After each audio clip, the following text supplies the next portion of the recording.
টেক্সাসের রাজধানী হচ্ছে ওয়েস্টিন। ওয়েস্টিন state building হচ্ছে এটা, আর এটা হচ্ছে এটা ল্যান্ডস্কেপিং।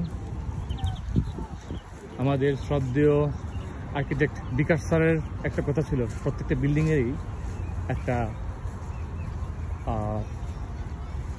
ব্যক্তিত্ব থাকে, পার্সোনালিটি। সো এটা হচ্ছে প্রকাশ পায় বেশিরভাগ ল্যান্ডস্কেপিংয়ের মাধ্যমে, কতটুকু জায়গা ছাড়ি হইলো। সো এইখানে তার একটা খুব সুন্দর এক্সাম্পল দেখতে পাচ্ছি।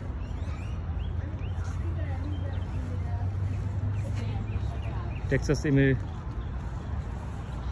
African American history Memorial.